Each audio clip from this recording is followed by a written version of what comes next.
Dengar-dengar katanya ini karena pengalamanmu pribadi ya, kamu pernah merasakan Ya, pengalaman seperti itu, kemudian kamu ingin memperjuangkan agar itu tidak terjadi pada kaum perempuan yang lain, betul itu? betul, betul. Apa yang terjadi pada dirimu?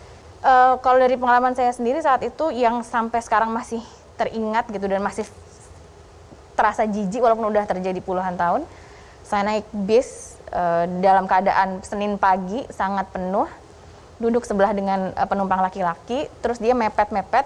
Saya pikir karena memang penuh ya di hari Senin pagi, jadi biasa aja. Sampai kemudian saya ngerasa kok kayak ada sesuatu ya di area yang mendekati area genital saya gitu. Sampai begitu saya angkat tas saya, ternyata tangannya dia sudah berusaha untuk meraih ke situ gitu. Jadi saya saat itu langsung berusaha melawan dan dia langsung lari gitu. Jadi saat itu shock dari perjalanan naik bis itu sampai dengan ke kampus udah sangat shock, tapi mau nggak mau tetap harus jalan karena bisnya sangat jarang gitu. Baik, nanti kita akan lanjutkan temuan-temuan apa yang kalian lihat, rasakan, atau dilaporkan kepada komunitas perempuan ini ya. Betul. Tapi sebelum itu kita simak dulu tayangan berikut ini.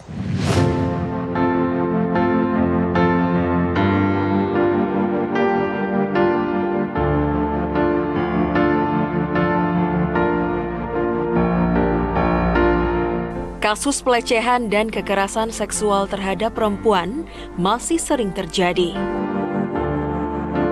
Namun hanya sedikit perempuan yang menjadi korban berani melaporkan kejadian tersebut. Hal inilah yang menjadi perhatian Rika Rosvianti, pendiri komunitas perempuan, sebuah komunitas yang mengedukasi masyarakat guna mencegah terjadinya pelecehan dan kekerasan seksual. Halo, nama aku Neki, dari komunitas namanya Perempuan. Perempuan yang kerap dipanggil Neki ini pernah juga mengalami pelecehan seksual saat dirinya berada di halte bis. Kala itu Rika dihampiri oleh seorang laki-laki yang menunjukkan alat kelaminnya. Anehnya, saat melapor kejadian yang tak mengenakan tersebut, oleh petugas keamanan setempat justru Rika yang disalahkan karena memiliki paras cantik dan keluar malam hari.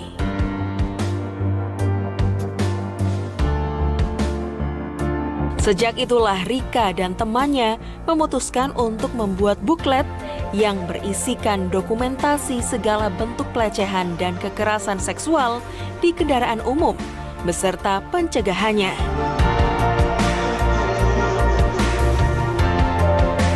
Saat ini buklet bisa diakses secara gratis untuk masyarakat dengan mengunduhnya di sosial media Perempuan.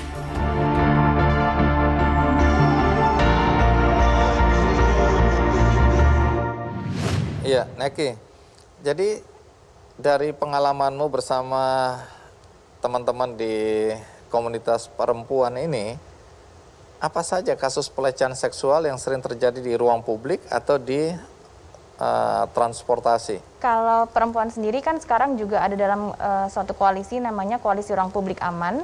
Di tahun 2019 kemarin kami baru launching riset survei yang melibatkan 62.224 responden memotret pengalaman orang-orang yang pernah mengalami pelecehan seksual di ruang dan transportasi publik.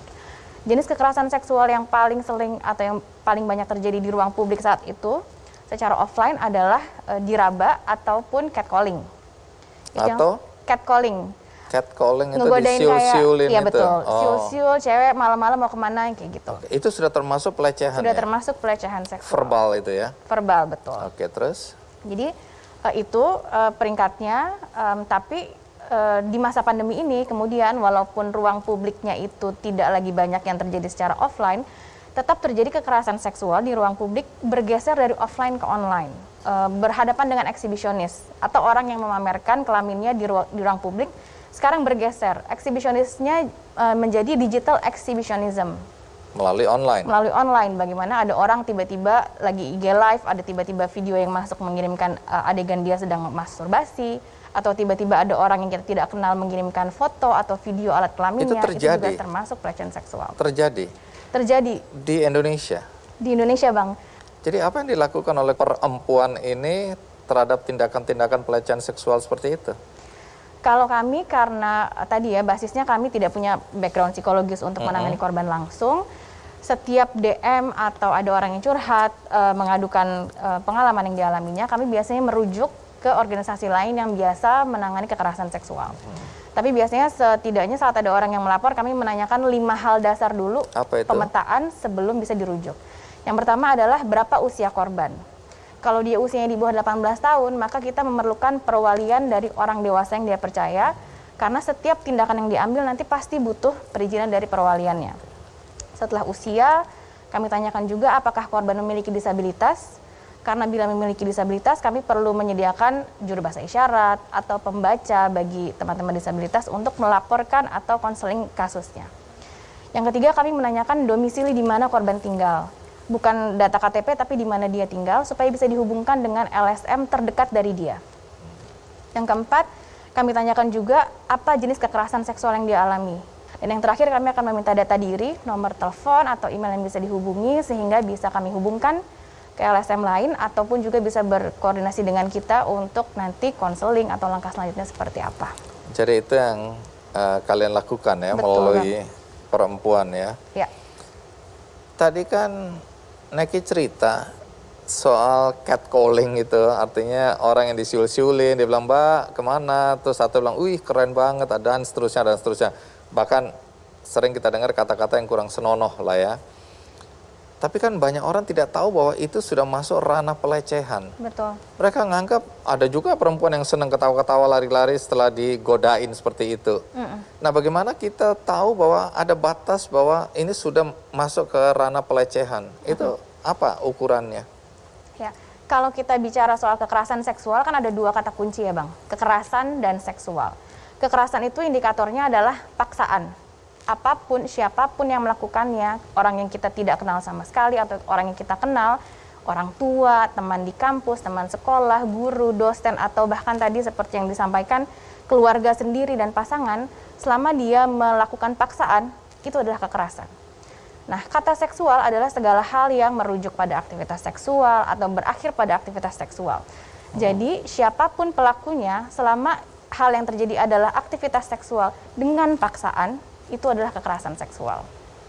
Baik, jadi ini mudah-mudahan dipahami oleh banyak orang, karena anak-anak muda terutama laki-laki tidak merasa bahwa itu melecehkan. Betul. Justru itu adalah pujian ya. Karena kamu cantik, kamu seksi, kamu menarik, sehingga aku goda. Kalau aku nggak nggoda, artinya kamu sebenarnya nggak menarik, dan macam-macam alasan. Ini kalau kita lihat remaja terutama, karena dia lagi jatuh cinta, kemudian oleh pacarnya disuruh melakukan sesuatu, merekam ya, sesuatu yang sebenarnya tidak pantas, tapi karena dia lagi mabuk cinta, dia mengirimkan video, foto yang masuk kepada apa ya, hal yang bersifat pribadi tadi. Betul.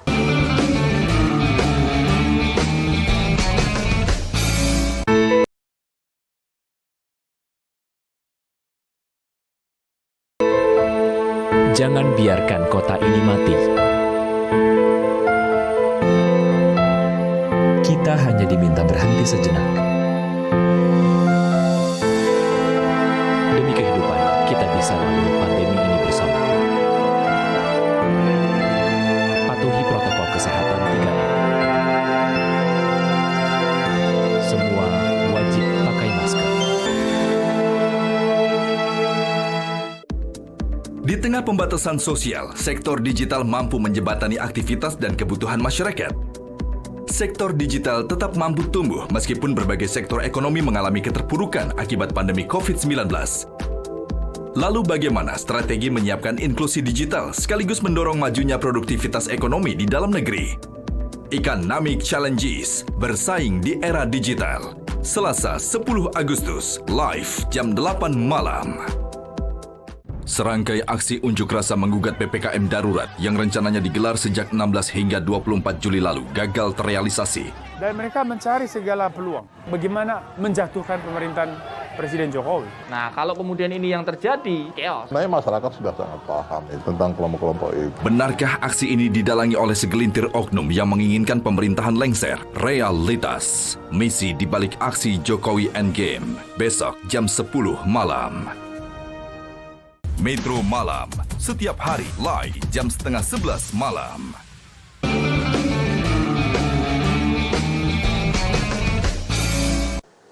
Neki, bagaimana perempuan harus memprotek dirinya agar tidak menjadi korban pelecehan seksual secara online seperti ini? Hal yang perlu diwaspadai di ranah online yang pertama adalah kita sebagai pencegahan hindari untuk mengirimkan identitas atau data pribadi apapun melalui internet.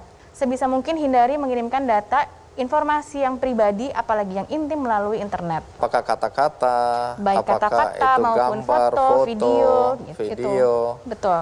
Hindari ya. Hindari harus ada mengirimkan. kesadaran seperti itu. Betul. Kadang-kadang, maaf ya, ini kalau kita lihat remaja terutama, karena dia lagi jatuh cinta, Iya, kemudian oleh pacarnya Iya. disuruh melakukan sesuatu, merekam ya, sesuatu yang sebenarnya tidak pantas, tapi karena dia lagi mabuk cinta, dia mengirimkan video, foto yang masuk kepada apa ya, hal yang bersifat pribadi tadi. Betul. Ketika mereka berantem, diancam oleh pasangannya dengan mengupload atau mungkin ditinggal dan pacarnya sakit hati, diupload Ya. di ruang-ruang publik seperti itu. Itu Betul. juga termasuk bagian yang harus jadi perhatian kita ya. Betul. Nah, soal mitos dan fakta, ini banyak orang merasa apa yang disampaikan itu membingungkan antara mitos dan fakta. Oke, ada beberapa mitos fakta yang sangat kental di isu kekerasan seksual. Yang pertama adalah, oh kalau ada kasus, baiknya ditutupi saja karena itu akan menghancurkan nama baik institusi, keluarga, atau organisasi dan jaringan.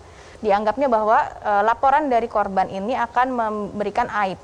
Padahal, aib dan nama baik institusi itu hancur bukan karena laporan korban, tapi karena tindakan pelaku melakukan kekerasan seksual. Jadi itu yang perlu kita... Contoh soalnya? Misalnya kalau di keluarga, katakanlah kasus yang kemarin perkosaan dari ayah ke anaknya.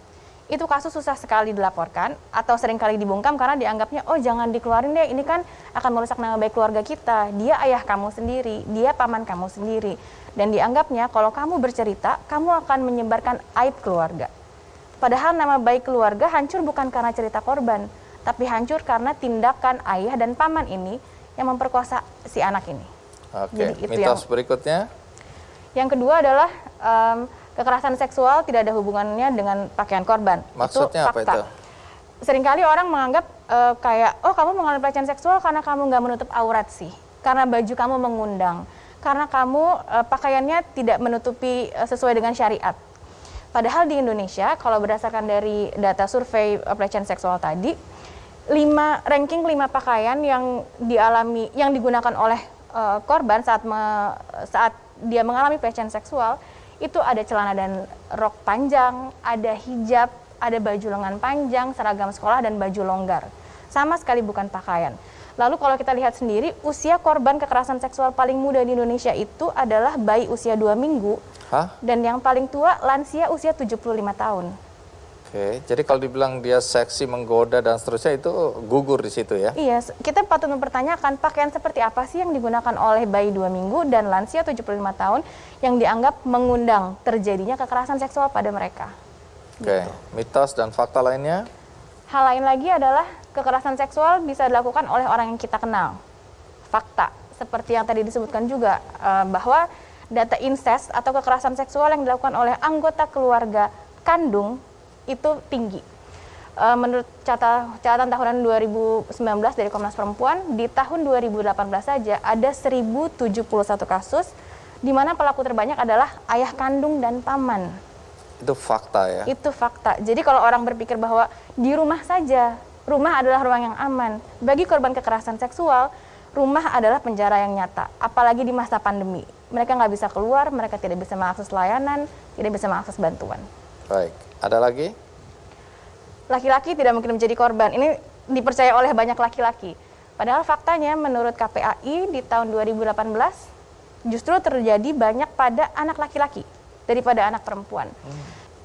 Tadi tidak ada kekerasan di masa pandemi, pada faktanya kekerasan ada. Tadi seperti yang kita bahas, berpindah dari offline bergeser ke online. Ada 1.458 kasus hanya sampai Oktober 2020.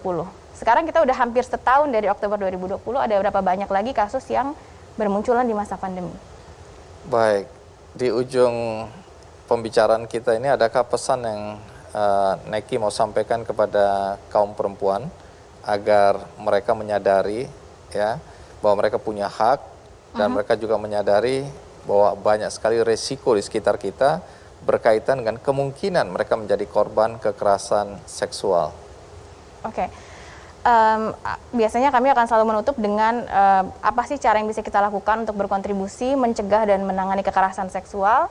Laki-laki dan perempuan sama-sama berpeluang menjadi korban. Yang bisa kita lakukan adalah yang pertama, kita pastikan kita tidak melakukan kekerasan seksual dengan tidak memaksa orang lain untuk melakukan aktivitas seksual yang tidak dikehendaki. Yang kedua, kita cari dan sebarkan informasi sebanyak-banyaknya dengan menggunakan hashtag di media sosial, namanya hashtag gerak bersama. Siapa tahu kalau kita mereposting sesuatu bisa membantu korban yang selama ini mencari bantuan atau bisa membantu orang yang selama ini ingin membantu tapi bingung mesti ngapain. Dan yang ketiga, saat ada orang bercerita ke kita soal pengalaman kekerasan seksualnya, jadilah ruang yang aman dan nyaman bagi dia. Dengarkan tanpa menghakimi. Oke, terima kasih Neki ya sudah berbagi pandangan, pendapat, dan tentu saja tips ya bagaimana kita atau kaum perempuan terutama, walaupun lelaki juga ada yang jadi korban pelecehan seksual, untuk mempersiapkan diri agar tidak menjadi korban. Jadi terima kasih hari ini sudah hadir, sudah mau berbagi dengan kami semua ya. Sampai jumpa dan jaga kesehatan.